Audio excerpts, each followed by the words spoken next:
नमस्कार दोस्तों, स्वागत है मेरे YouTube चैनल पर जिसका नाम है क्रिएटिव माइंड। दोस्तों आज के इस वीडियो में मैं आप सबसे बात करूंगा सिंपल वन के आईपी रेटिंग के बारे में कि सिंपल वन में जो आईपी रेटिंग दी गई है वो क्या है और आईपी रेटिंग्स होती क्या है।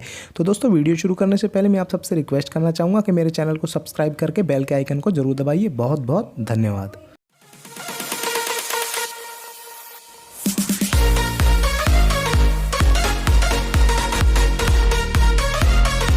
साथियों शुरू करते हैं। तो दोस्तों मैं आपको बताना चाहूँगा आईपी रेटिंग में जो आईपी का मतलब होता है वो होता है इनग्रेस प्रोटेक्शन। आईपी रेटिंग का मतलब हो गया इनग्रेस प्रोटेक्शन रेटिंग, मतलब कि किसी भी डिवाइस के अंदर वो लिक्विड और सॉलिड को किस हद तक रोक सकती है उसकी ये रेटिंग होती है। जैसे कि IP55 हो गया, IP67 हो गया, IP68 हो गया। तो IP के बाद जो 6 है, जो पहली डिजिट है, उसका मतलब हो गया कि ये सॉलिड से कितना प्रोटेक्शन करती है, और जो 7 हो गया यानी कि उदाहरण के तौर पे जो दूसरी डिजिट है इसका मतलब हो गया कि ये लिक्विड से कितना प्रोटेक्शन करता है। तो उसमें आईपी के बाद जो ये फर्स्ट और सेकंड जो डिजिट है, तो ये फर्स्ट जो डिजिट होती है जो सॉलिड से प्रोटेक्शन करती है, इसकी रेटिंग 1 से लेके 6 तक होती है, और जो लिक्विड से प्रोटेक्शन करने के लिए जो रेटिंग होती है वो 1 से लेके 8 तक होती है।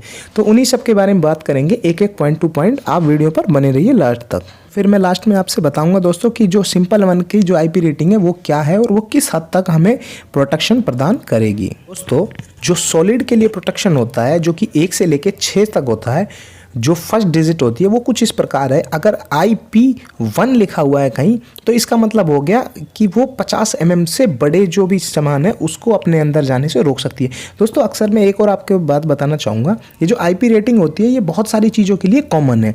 मतलब ये बड़ी बड़ी मशीनें हो गई, स्कूटर हो गया, मोबाइल हो गया, हर चीज़ के लिए आईपी रेटिंग सेम ही होती है। तो इस वजह से जो 50 mm से बड़े पार्टिकल अंदर नहीं जा सकते, तो ये मतलब बड़ी चीज़ों के लिए बड़ी बड़ी मशीनें जो फैक्ट्रियों में यूज़ की जा सकती है। 50 mm का मतलब है पूरा अपना जैसे हाथ ही चला जाए तो वो नहीं जा सकता।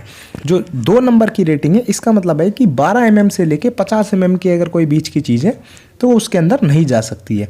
जो 3 नंबर की रेटिंग है इसका मतलब है कि 2.5 mm से बड़ी चीज़ इसके अंदर नहीं जा सकती। नंबर 4 का मतलब है 1 mm से जो बड़ी चीज़ है वो इसके अंदर नहीं जा सकती।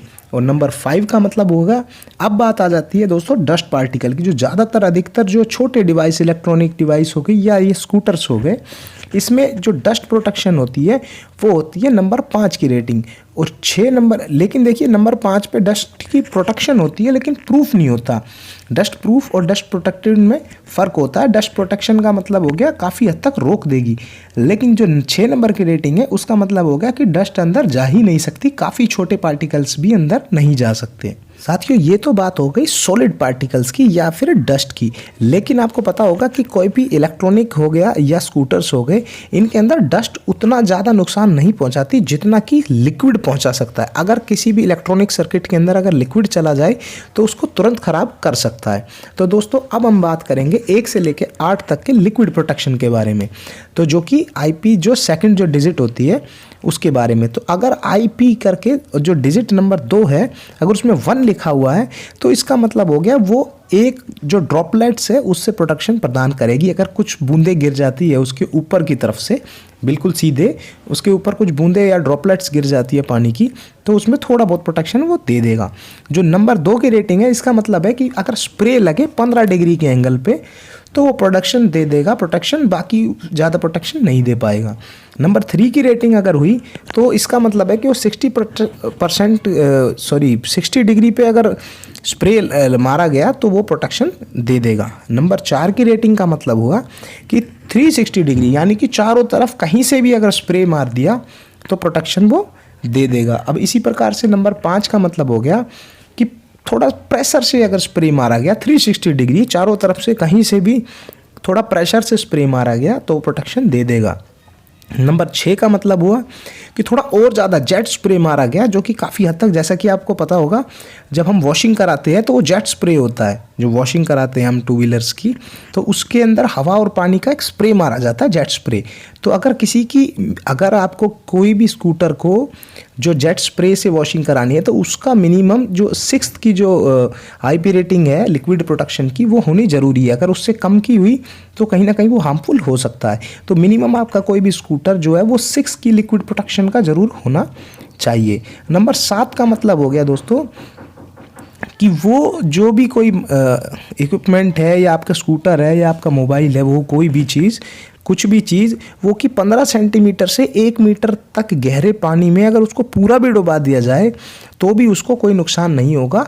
हालांकि ये रेटिंग्स कुछ इस तरीके से है कि वो सिर्फ 30 मिनट तक ही झेल सकता है। और नंबर जो 8 की बात करें दोस्तों, वो सबसे ज़्यादा हायर रेटिंग होती है लिक्विड प्रोटेक्शन के मामले में, जो कि है कि लॉन्ग पीरियड ऑफ टाइम में अगर आपको 1 मीटर तक अगर उस मटेरियल को डुबा दिया जाए तो वो सर्वाइव कर जाएगा। अब हालांकि ये बिल्कुल 100% नहीं होता है, जिस प्रकार से आपने देखा होगा कि IDC रेटिंग होती है, रेंज होती है कि इतनी रेंज, वो 100% वो एक ख़ास परिस्थिति में बना के उसका एक टेस्ट किया जाता है, तो उस खास परिस्थिति में ये इतनी प्रोटेक्शन देती है। ज़रूरी नहीं है कि आपने अगर कोई 68 IP रेटिंग का ले लिया है सामान तो वो पानी में डुबा दोगे तो वो 100% ख़राब हो ही नहीं सकता। ऐसा मुमकिन ही नहीं है कि वो ख़राब हो जाए।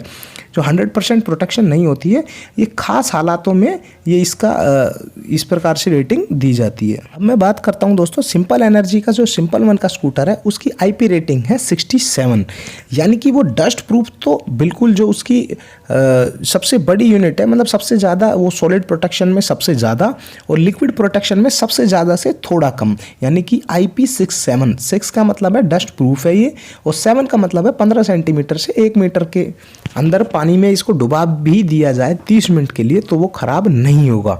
तो इसका मतलब ये हुआ कि अगर बाई चांस किसी नदी नाले में वो गिर गया स्कूटर बाई चांस एक्सीडेंटली और उसको 10-15 मिनट के अंदर ही बाहर निकाल दिया तो स्कूटर ख़राब नहीं होगा। मेन चीज़ यही होती है। लेकिन वक्त के साथ जैसे स्कूटर थोड़ा पुराना हो जाएगा या वो हो जाएगा तो उससे उसकी जो IP रेटिंग है वो थोड़ी ख़राब हो सकती है।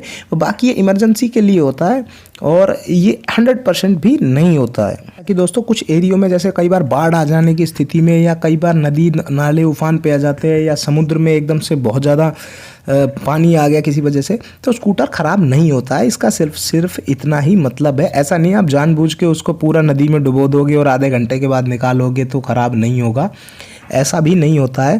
बाकी ये एक स्टैंडर्ड है और ये कॉमन स्टैंडर्ड है, सभी चीज़ों के लिए होता है। काफ़ी इलेक्ट्रॉनिक डिवाइसेस, बड़ी बड़ी मशीनें और 2 व्हीलर्स 4 व्हीलर सबके लिए ये IP रेटिंग इसी प्रकार से डिज़ाइन करी जाती है। यानी कि एक ही टेस्ट है वो सभी मशीनों के लिए एक जैसा ही है, तो उसमें थोड़ा बहुत ऊपर नीचे हो सकता है क्योंकि ये फ्रेश वाटर के ऊपर टेस्ट किया जाता है। अगर आपका समुद्री पानी है तो हो सकता है उसमें कहीं ना कहीं जंग या रस्टिंग की संभावना हो जाए, तो हमें ये सब चीज़ें भी ध्यान में रखनी है। ऐसा नहीं है कि अगर हमारा स्कूटर 67 IP रेटिंग का है तो आप कुछ भी कर दो उसके साथ। तो दोस्तों आशा करता हूँ मेरे द्वारा दी गई जानकारी आपके पसंद आई होगी। इसी तरह के इन्फॉर्मेटिव वीडियोस के लिए मेरे चैनल को सब्सक्राइब करके बेल के आइकन को ज़रूर दबाइए। आज के लिए सिर्फ इतना ही। बहुत बहुत धन्यवाद।